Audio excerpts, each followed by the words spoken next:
Hello and welcome to the Teach Music 21C podcast series. I'm Merlin Thompson, the creator and founder of Teach Music 21C, a community of music teachers where the focus is on nurturing and empowering our students as lifelong music makers. And I'm joined today by Jordan Pistilli. Jordan, thanks so much for joining in. For those of you who don't know who Jordan is, Jordan's a musician, he's a music producer and teacher, and it's an amazing opportunity for us to have him here on the Teach Music 21C podcast series. Jordan, thanks for joining in. Thanks so much for having me. Excited to be here. And Jordan, I understand you may have a couple of questions for me that we might want to explore today. I'll turn it right to you. Yeah, so I'm just starting off with my teaching career. I just graduated school in December, and I've been lucky enough to be given my sub card at the English Montreal School Board here in Montreal. And so I'm about to be kind of put in my first large group teaching scenarios, and it could be anywhere from elementary school to high school. Nice. And a lot of what we discussed in your class, like I had a really great time in your class. I learned a lot, but what we were discussing was often one-on-one scenarios, studio teaching techniques. And I guess I just want to know like what your strategies are when you have a number of students where you can't connect as deeply on an individual level. How do you gain the same kind of results? Like how are you reflecting and keeping good notes when you maybe have 40 kids, 50 kids in a large ensemble or something like that? Yeah, Jordan, this is a really good question because there are principles that apply to both places that are exactly the same. So we know that in one-on-one instruction, the most important thing to do is to gather information from our students. That's the number one beginning place that we want to pay attention to. And especially if you're subbing, this is a really great opportunity because who knows the classroom the best? They do. They know what's going on. They've been there for X number of weeks or whatever. So really being able to draw that information from the students in the classroom, like the starting point for me for the substitute teacher is always asking questions, and ask questions until you've got a really good sense of what's going on. Okay, that's good advice. Yeah. You are kind of, you show up kind of in a difficult position when maybe it's April and they've been there all year and they really know what's going on and you don't know anything at all. Yeah, absolutely. And the students, depending on what the situation was, if it was a teacher-led situation always, they may be used to teachers telling them what to do, but that doesn't mean they don't know how to lead the classroom. And I dare say, I've been in various situations where music teachers, I've watched a music teacher for a half a day, and then they come back the next day and they say, what feedback do you have for me? And my response is typically, I notice you never ask the students to lead the way. That's my response. So could you do something to change that? And it's always remarkable what happens when the teacher goes back into the classroom and says, who would like to lead the warm-up activities today? Who would like to lead this activity today? You told me the other day. So for you, this is just a really great opportunity to find out who are the leaders in the classroom that can take things forward for you quite quickly. Yeah, that's a great idea. I'm definitely going to do that. I think, yeah, in a situation where I'm unfamiliar, letting students guide me towards what they've been doing is probably going to be my best solution because I know I'm going to show up and just have a few notes of what's been happening this entire year. So yeah, it's really their show. And asking the question too, what would they like to get from you? Right. All right. So the first thing is where are they going to take you? And then what are they going to rely on you for? So you get something that's really personal to the situation, as opposed to you coming in with your agenda. Maybe it's going to work. Maybe it's not going to work, because those kinds of things can always happen. Yeah, absolutely.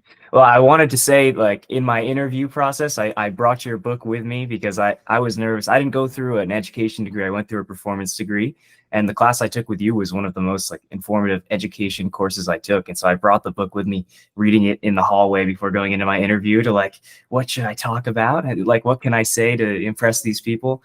And what we talked about in the interview, and the thing that I think has stuck with me the most from your class, was the concept of relatedness and how that's missing in so much of our music education in North America.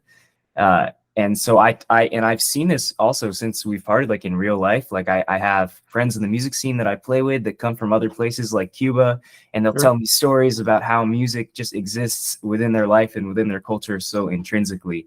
And I hear the opposite stories from Canadians and Americans who are like, "Oh, you kept with it. You play piano. That's so cool." You know, I quit when I was 10 as soon as my parents let me. And I really think the reason why is like you say, like there's no sense of purpose other than like to please my teacher. There's no sense of, you know, where music is placed in their life. Yeah, we've got a turnaround job to do, this next generation of music teachers. And it's really great that you bring up what's going on in Cuba and places like that, because music just happens all the time. So everybody's got their, I'll call it their showpiece, or everybody's got their bar piece, or, you know, they've got a piece of music that belongs to them. They don't have to have all the repertoire in the world to do that. They've just got a really good connection to music. And here, where music education and music lessons are so formal, it's like, well, yeah, we've formalized it so much that we've taken out of the context of everyday living. And that's a huge point for us here at Teach Music 21C. We're dedicated to turning the cards around, to make this idea of lifelong music making a reality for everyone. You know, for the fact that students take music lessons for 10 years or whatever period of time and don't continue, that's a real indication that we need to do things differently.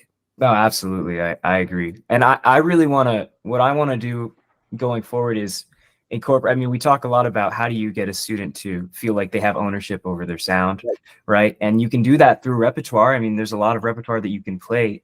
You can play anything in your own way.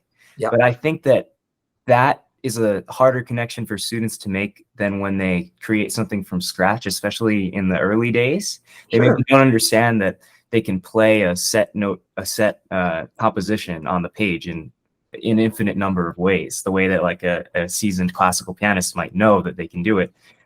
So I really want to like bring improvisation in. I mean, I'm huge on improvisation because I come from a jazz piano background, and I really want to like make improvisation a big part of my studio teaching from the beginning. I want kids to feel like there's a time and a place where noodling, like quote unquote noodling, is allowed. I was scolded so many times for noodling and jamming in the beginning of a rehearsal and doing things we weren't supposed to do. But those were the moments where I really felt connected to my music and to my peers because I was creating something that wasn't already on the page.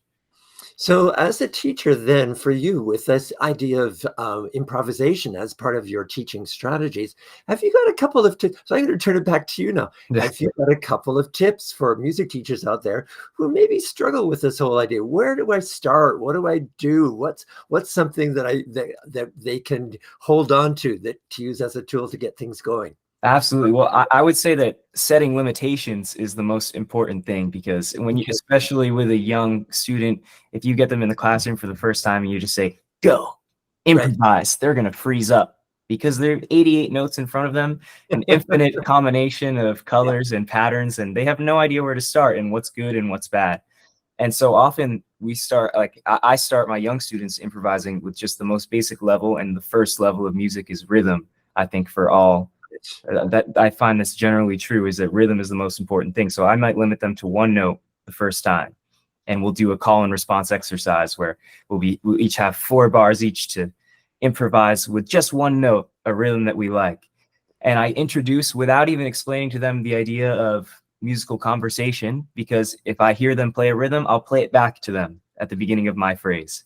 And I find things like that have been beneficial in like developing early improvisational skills and encouraging kids to noodle and try things that they wouldn't try otherwise.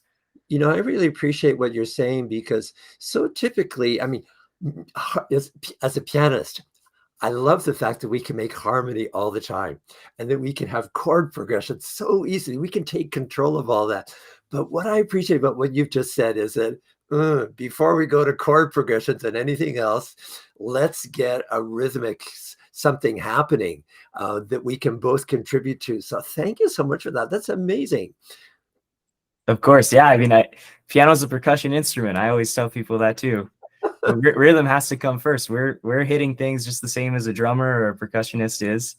You know, there's no horns here, there's no strings here. We have to approach rhythm first doctrine, in my opinion. It's amazing. So I think we've got time for one more question from you. Is there anything else that you'd like to talk about today? Yeah, sure. You know, I had a couple of lessons yesterday that are fresh in my mind.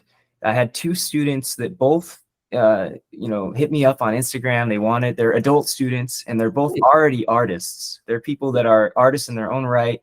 They already have that sense of relatedness to music, but what they lack is a knowledge of music theory and structure. And so I would just want to know what your approach is with an adult who's already an artist and knows that they want to pursue music. What are the ways that I can like try and bring structure into their knowledge of playing the piano? Because I found it difficult, like especially when there's people they're making music that's really good, but it doesn't come from a place of technical background and knowledge, and they want to gain that. I just didn't really know. I found that I was giving them too much information because they were adults, and I was respecting their intelligence and their status as artists and not students. But I feel I over-explained and maybe gave them an hour-long lesson when it should have been much shorter. So it looks to me, Jordan, like you just figured out what. Yeah, maybe that just talking through it actually. See, this is a reflection that I haven't talked about it with anyone. I've just been thinking about it in my own mind. So yeah, it's so interesting what happens when we do that, which points to this need for us to have this really strong community of people that we get together with all the time, that we talk about what happened yesterday in those lessons. And it's like, and like you just said, in the talking through, we go, oh, I could have done this differently. I could have done that differently. Oh, I gave an hour lesson. Yeah. So the last half hour was probably just overload. Nothing really happened there. So much. Because I mean, when you're at a point where you just need to go home and practice your scales, it's like, what do you say for the last 30 minutes? You know, it became a music philosophy overload. I went through all different types of chords and talking about how all music is tension and resolution, and I think I overdid it. I could see like their eyes kind of like this. So. Yeah. So that might be the learning lesson for you, that beginner student, no matter how much they say they're coming in and they'd love to explore, that a 1 hour lesson probably is just going to overreach things. Yeah. And that doesn't mean you're not going to get to an hour lesson very soon. It might even be into an hour lesson in a matter of 4 weeks. But in the meantime, just how to sow seeds that we're going to be interacting with each other. We're not going to get to the overload place. We're always going to stay within the place. Oh, I want them to come back because there's more to do. Yeah. As opposed to, they're not going to come back because I wore them out on the first try. Yeah. Yeah, that's good advice. Well, Jordan, we should probably wrap this up. We've worked through a couple of things. Your subbing situation at school and how to rely on the classroom and the students to inform you as to what is going on, and to rely on them to provide leadership as well. But not to forget that they will need things from you. And so to ask, what do you need from me? I appreciate where you took us with improvisation today and the whole rhythmic place to go. And then it's just interesting where your insight brought us with the first lesson with the net out student. Keep it short. Yeah. The best thing you can do is let them know that there's more to come, and we're going to get to that the next time around. Absolutely. So this has been, I'm Merlin Thompson. I'm the founder of Teach Music 21C. I've been here today with Jordan Pistilli. He's a musician, music producer, and teacher. He's located in Montreal. And he does a fair amount of concertizing here or there. So you may want to follow him on Instagram. Can I say that, Jordan? Yes, you can. Yeah. Just Jordan Pistilli. Jordan Pistilli. Yeah. And it's been great to have him here today. Thanks, Jordan, for joining in. Thanks so much for having me, Merlin. Appreciate it. It's great. And thanks to everybody else for listening today. We'll see you the next time. Thanks so much.